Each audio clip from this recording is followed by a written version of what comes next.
This man arrested, accused of killing his husband at a home in Ocala back in March. The suspect walked into jail today. Thanks for joining us on this Friday. I'm Luann Sorrell. And I'm John Brown. Herbert Swilley is accused of drugging, strangling, and then beating Timothy Smith to death.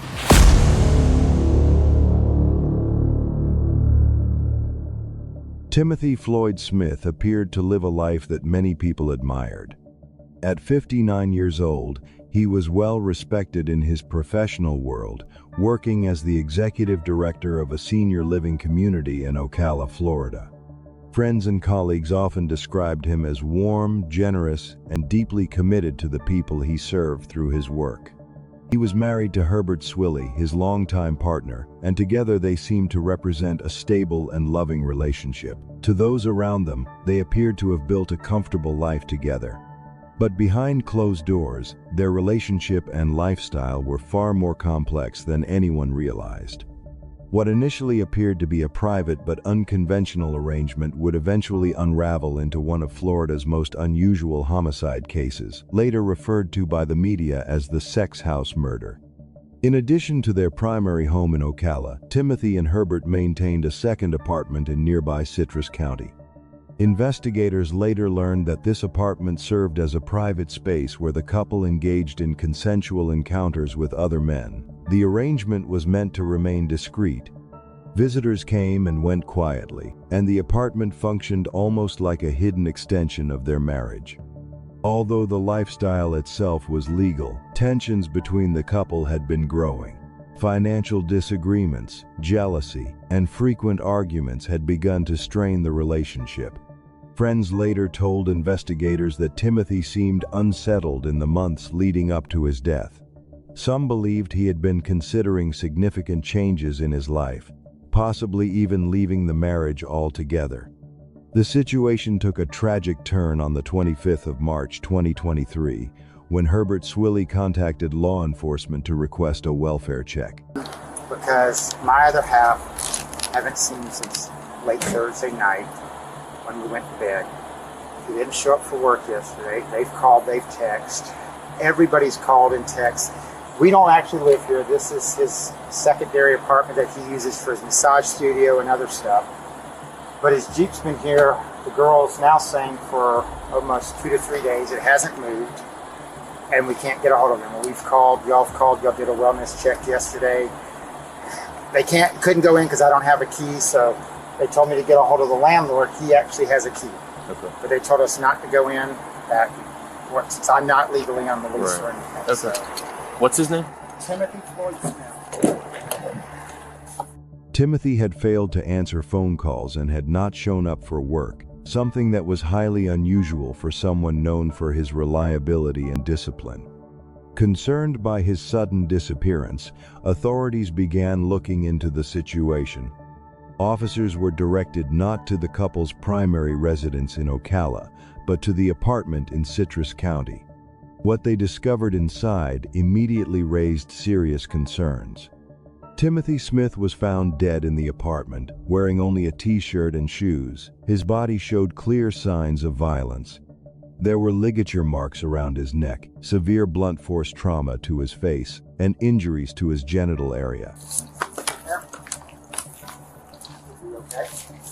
He's in there, he's not okay? Yeah.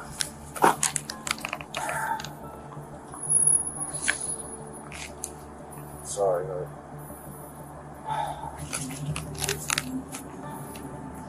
Well, they would have been here last night if I hadn't given out the wrong phone number. I didn't give them Jack's phone number for the landlord because I have it in as Jack in Ocala with an L. So I thought it was Jack for landlord, and it's Jack of AA that we saw at our retreat. And I gave him that number, and he called me this morning and said, Herbie, I'm not Jack's landlord, so why are you calling me? And I'm like, oh my God, I said. So I've been scrolling through it. It took me 45 minutes to find his number, and I had to find it via text. As detectives began reviewing Herbert Swilley's statements, several inconsistencies started to appear. His timeline did not fully match surveillance footage and phone records. Data from various sources showed movements and activities that he had initially denied. These discrepancies raised further suspicion and prompted investigators to examine the evidence more closely. Even more disturbing was the possibility that Timothy had not actually been killed in the Citrus County apartment where his body was found. Forensic analysis began pointing investigators toward a different location. Bloodstain evidence and other forensic indicators suggested that the murder had most likely taken place at the couple's primary residence in Ocala. Further investigation revealed signs that the original crime scene had been altered. Carpet from the Ocala home had been removed and discarded. Surveillance footage had been deleted, and cleaning products appeared to have been heavily used throughout parts of the house. These discoveries suggested that someone had attempted to eliminate evidence before moving the body elsewhere. Detectives eventually concluded that Timothy's body had been transported after his death. Prosecutors later argued that the Citrus County apartment had been staged to make it appear as though the fatal incident occurred there. Instead of concealing the crime, however, these actions only deepened investigators' suspicions and strengthened the case that the scene had been manipulated. As the investigation expanded, detectives began uncovering a potential motive centered around fear, financial control, and the possibility of separation. Timothy reportedly held several life insurance policies, with Herbert named as a beneficiary. Financial records revealed ongoing disputes between the couple, while witness statements suggested Timothy had been considering ending the relationship. This combination of personal and financial pressures may have contributed to the events that followed. They live over off Buffington.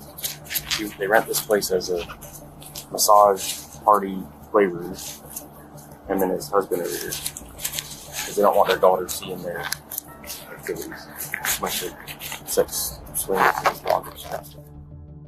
When details about the second apartment became public, the case quickly attracted widespread media attention. News outlets began referring to the investigation as the sex house homicide, focusing heavily on the unusual living arrangement and the secretive nature of the apartment. In November 2023, Herbert Swilley was arrested and charged with first-degree premeditated murder, tampering with physical evidence, and providing false statements to law enforcement.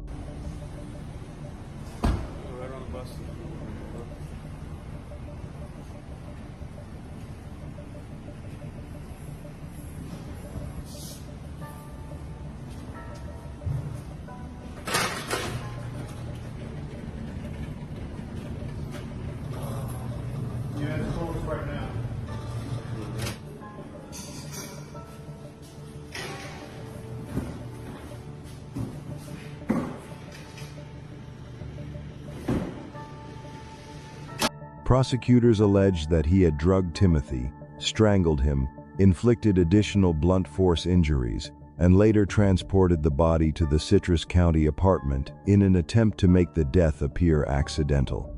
Swilley pleaded not guilty and maintained his innocence as the case moved forward to trial.